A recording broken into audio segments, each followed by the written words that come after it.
इस वीडियो में air layering को किस तरह करें ये भी मैं बताऊंगी और आपको मैं ये भी दिखाऊंगी कि कुछ प्लांट जो हमने एयर लेयरिंग से तैयार किए थे वो कैसा कर रहे हैं और कुछ प्लांट हम आपके सामने ही तैयार करेंगे ताकि आप ये समझ पाएं कि हम सिर्फ बताने के लिए नहीं बल्कि हम अपने प्लांट्स के संग भी उनको इम्प्लीमेंट करते हैं। नमस्कार, मैं हूं अनीता दिनेश। आप देख रहे हैं गार्डनिंग एस्थेटिक्स। गार्डनिंग एस्थेटिक्स में हम बात करते हैं गार्डनिंग के हर एस्पेक्ट्स पर।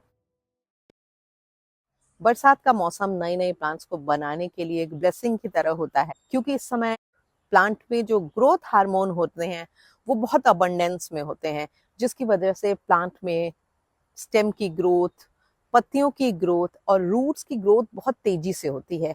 और यही सही समय है नए नए प्लांट्स को बना लेने का, क्योंकि इस समय अगर आप बहुत सारे प्लांट तैयार कर लेते हैं तो कई बार ऐसा भी होता है कि सर्दियों में आप अपने प्लांट्स को खोने से बच जाते हैं। क्योंकि अगर आप प्लांट की 3-4 कटिंग्स तैयार कर लेंगे डोरमेंसी का या सर्दियों का थोड़ा टफ पीरियड जो ट्रॉपिकल प्लांट्स के लिए होता है आने के पहले, तो आपके 3-4 प्लांट्स में एक तो बच ही जाएगा, और जिससे कि आपके कलेक्शन में वो प्लांट बना रहेगा। क्योंकि याद रखिए, अगर आप एक बड़ा और खूबसूरत प्लांट कलेक्शन बनाना चाहते हैं तो आपको प्लांट प्रोपगेशन जरूर करना पड़ेगा, जिससे कि आपके लाए हुए प्लांट सुरक्षित रह पाए।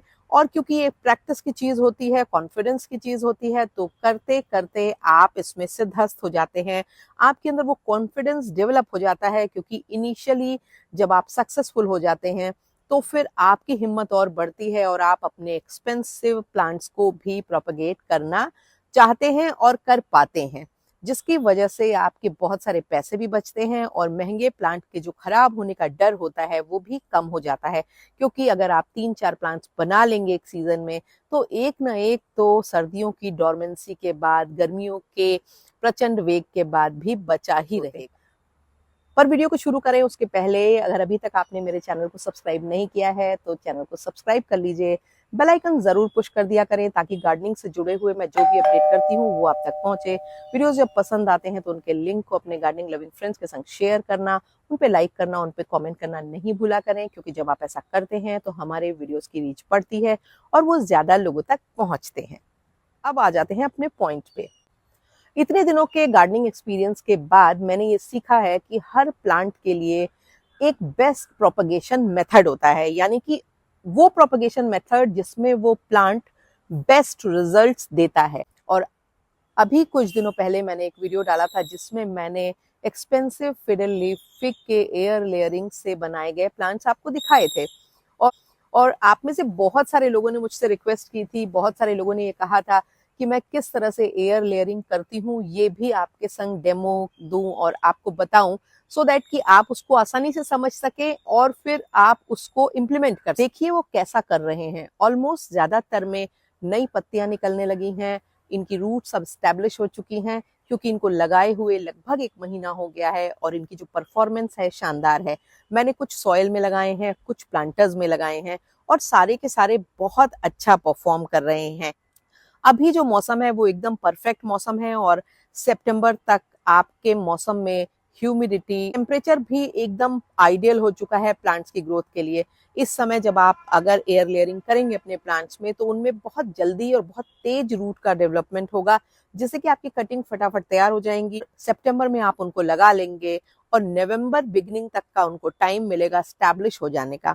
तो चलो आज आपके संग शेयर करती हूँ कि मैं किस तरह से एयर लेयरिंग करती हूँ या कर रही हूँ। एयर लेयरिंग से बनी हुई हमारी क्रोटन की कटिंग्स तैयार हैं। ये जो क्रोटन में एयर लेयरिंग की हुई है ये हमने 20 से 25 दिन पहले की हुई थी और अब हम आपको एक एक करके खोल के दिखाएंगे। सबसे पहले तो इसको खोल लेते हैं। देखो आप, इसमें मॉस हटा देने के बाद इस तरह की रूट्स हैं, पर हम इसको नीचे से काट के निकाल लेंगे और आगे के पोर्शन में मैं आपको ये बताऊंगी कि मेथड क्या होता है और किस तरह से हम एयर लेयरिंग करेंगे।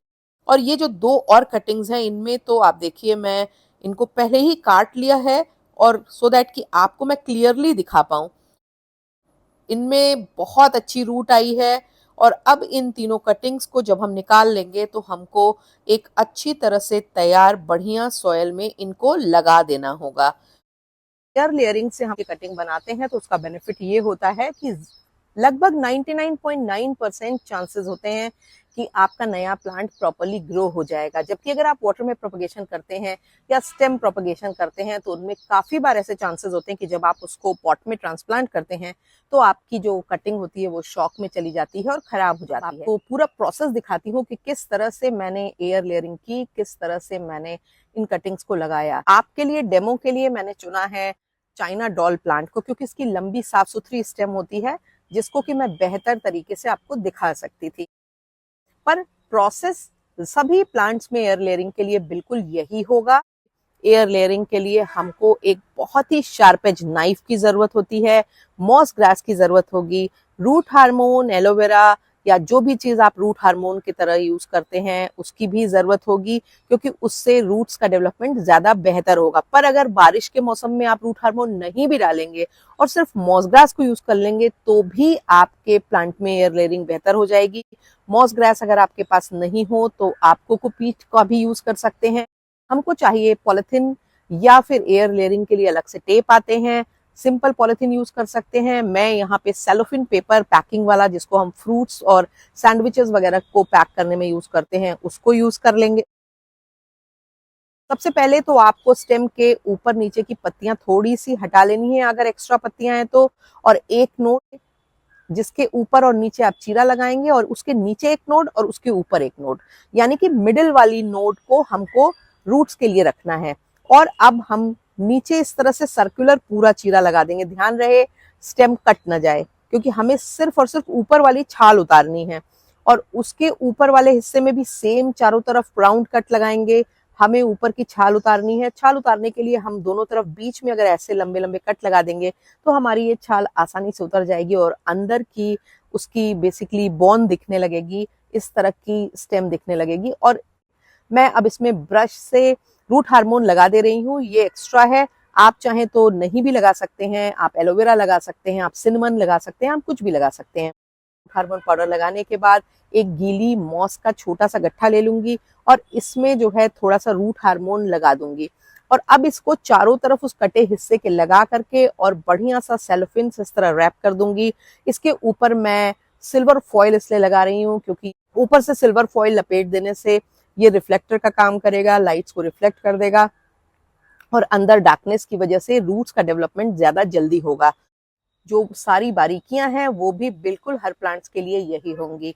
और आप एयर लेयरिंग के थ्रू अपने तमाम प्लांट जैसे कि China doll plant, fiddle leaf fig plant, Christmas tree और भी तमाम तरह के hybrid fruiting plant, flowering plant, इनको आप एयर लेयरिंग से ग्रो कर सकते हैं। एयर लेयरिंग सबसे ज्यादा सेफ तरीका है, खास करके एग्जॉटिक ऑर्नामेंटल ट्रीज को या बुशेस और शर्ब्स को ग्रो करने का, क्योंकि इनमें जो सफलता होती है वो काफी ज्यादा होती है। और अभी भी अगस्त का मिड है तो आप सितंबर के शुरुआत तक इनमें एयर लेयरिंग करके अपने नए प्लांट बना सकते हैं। और एयर लेयरिंग को आप किसी भी सीजन में कर सकते हैं, पर बरसात का सीजन माफिक इसलिए होता है क्योंकि इस समय एक तो नेचुरली प्लांट में स्टेम में और रूट में ग्रोथ ज्यादा होती है। यहाँ पे आपने एयर लेयरिंग करी है, उस हिस्से को नम रखने के लिए अलग से रोज रोज वाटरिंग नहीं करनी पड़ती है, क्योंकि बारिश के दिनों में इतनी ह्यूमिडिटी होती है और बरसात का पानी लगातार पेड़ को मिलता रहता है, जिससे कि आपने जिस जगह पे एयर लेयरिंग की है वो एरिया नम बना रहता है, जो रूट के ग्रो करने में हेल्प करता है।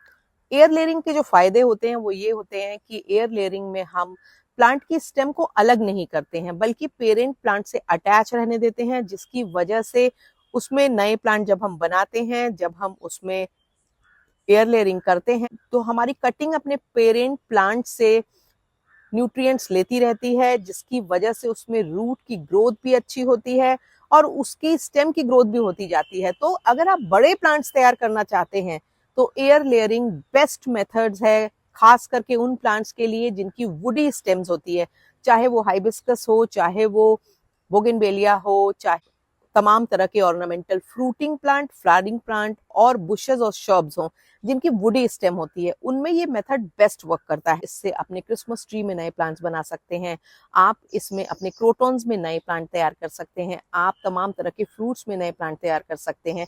China doll plant, fiddle leaf fig, इस तरह के जो महंगे प्लांट होते हैं उनके भी अनगिनत नए प्लांट आप एयर लेयरिंग टेक्निक से बना सकते हैं।